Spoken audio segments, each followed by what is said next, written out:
संसद पर आतंकी हमले की आज 24वीं बरसी। संसद परिसर में श्रद्धांजलि कार्यक्रम। पीएम मोदी, उपराष्ट्रपति समेत कई नेताओं ने शहीदों को श्रद्धांजलि दी। नेता प्रतिपक्ष राहुल गांधी भी संसद परिसर पहुंचे, शहीदों को श्रद्धांजलि दी। सोनिया और प्रियंका गांधी मौजूद रहीं। कोलकाता में मेसी के फैंस का हंगामा। नाराज फैंस ने स्टेडियम में कुर्सियां और बोतलें फेंकी। कार्यक्रम से मेसी के जल्दी जाने पर भड़के। नाराज फैंस ने कार्यक्रम के खराब प्रबंधन के आरोप में तोड़फोड़ की। गुस्साए फैंस के मुताबिक मेसी स्टेडियम में केवल 10 मिनट ही रुके। सीएम ममता बनर्जी ने मेसी के कार्यक्रम में अव्यवस्था के लिए माफी मांगी। स्टेडियम में तोड़फोड़ की घटना को बताया दुर्भाग्यपूर्ण। सीएम ममता ने ट्वीट करके मेसी और सभी खेल प्रेमियों से माफी मांगी। मामले की जांच के लिए रिटायर्ड जज की अध्यक्षता में जांच कमेटी का गठन किया। मेसी के कार्यक्रम में हुई अव्यवस्था पर सियासत। बीजेपी ने टीएमसी को जिम्मेदार ठहराया। सुकांतु मजूमदार बोले, पूरे कार्यक्रम को टीएमसी ने हाईजैक किया। टिकटों की बिक्री में भी भ्रष्टाचार। दिग्गज फुटबॉलर लियोनेल मेसी 3 दिन के भारत दौरे पर कोलकाता में अपने 70 फीट ऊंचे स्टैचू का वर्चुअली अनावरण किया। कोलकाता में शाहरुख खान ने मेसी से मुलाकात की। छोटे बेटे अबराम को भी मेसी से मिलवाया, तस्वीरें खिंचवाई। लियोनेल मेसी 15 दिसंबर को दिल्ली में पीएम मोदी से करेंगे मुलाकात। अरुण जेटली स्टेडियम में सम्मान समारोह। मनरेगा योजना का नाम पूज्य बापू ग्रामीण रोजगार योजना करने पर प्रियंका गांधी बोली, इसके पीछे सरकार की क्या मानसिकता समझ नहीं आ रही। इसके क्या फायदे हैं, उल्टा सरकार को और खर्च होने मिलेगा। मनरेगा योजना का नाम बदलने जाने पर कांग्रेस के सांसद प्रमोद तिवारी बोले, बीजेपी के नाम बदलने के अलावा कुछ नहीं किया। ये लोग गांधी से नफरत करते हैं। बिहार के समस्तीपुर में अतिक्रमण के खिलाफ कार्रवाई। वारिस नगर और मोहिउद्दीन नगर में अवैध दुकानों पर बुलडोजर चला। सैकड़ों दुकानें ध्वस्त की गई। सीतामढ़ी में भी अतिक्रमण के खिलाफ बुलडोजर एक्शन। सड़क किनारे बनी अवैध दुकानों को ध्वस्त किया। उत्तराखंड के खटीमा में 2 पक्षों में हिंसक झड़प। आपसी विवाद में कुछ चाकूबाजी हुई। 23 साल के युवक की मौत, 2 लोग गंभीर रूप से घायल। इलाके में तनावपूर्ण माहौल। मृतक के परिजनों और स्थानीय लोगों में आक्रोश।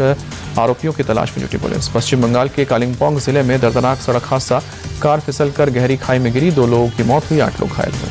दिल्ली एनसीआर में अवैध हथियार सप्लाई करने वाले अंतर्राष्ट्रीय गिरोह का भंडाफोड़। स्पेशल सेल ने एक आरोपी को अरेस्ट किया। पिस्टल मैगजीन बरामद।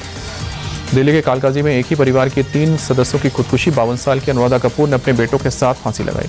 अनुराधा कपूर के कमरे से मिले सुसाइड नोट में डिप्रेशन को बताया खुदकुशी की वजह। दोनों बेटों की बेरोजगारी की वजह से काफी वक्त से नहीं था, मकान का किराया भी नहीं दिया था। बिहार के नालंदा में मारपीट में घायल शख्स की मौत। पावापुरी में इलाज के दौरान पीड़ित अतर ने दम तोड़ा। 5 दिसंबर को 10-12 लोगों ने हमला किया था।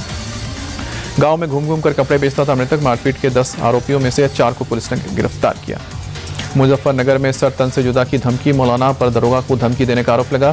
मदीना मस्जिद के मौलाना पर मुकदमा दर्ज। तेज आवाज में अजान को लेकर हुआ था विवाद। मौलाना के पक्ष में उतरा जमीयत उलेमा हिंद। खुले में शराब पीने वालों के खिलाफ लखनऊ पुलिस का अभियान। अलग अलग इलाकों में की गई कार्रवाई। मड़ियावा इलाके में हिदायत देते हुए 92 लोगों का काटा चालान।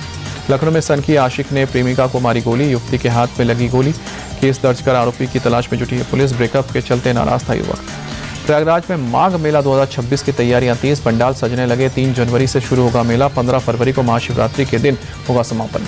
जम्मू कश्मीर के अवंतीपोरा में जैश का एक मददगार मुजैब नजीर गिरफ्तार हुआ। सुरक्षा बलों ने मुजैब के पास से ग्रेनेड भी बरामद की। अभिनेता रजनीकांत तिरुपति बालाजी पहुंचे। मंदिर में दर्शक कर भगवान वेंकटेश्वर का आशीर्वाद लिया। कल अभिनेता ने मनाया था अपना 75वां जन्मदिन। दिल्ली में सांस लेना हुआ दूभर। अक्षरधाम इलाके में 400 के पार पहुंचा एक्यूआई। एयर क्वालिटी इंडेक्स गंभीर श्रेणी में। घने कोहरे के चलते ग्रेटर नोएडा में एक्सीडेंट। ईस्टर्न पेरिफेरल एक्सप्रेसवे पर कई गाड़ी आपस में टकराई। ओडिशा के मयूरभंज में शीतलहर जारी। बढ़ती ठिठुरन के चलते आसमान में छाई धुंध।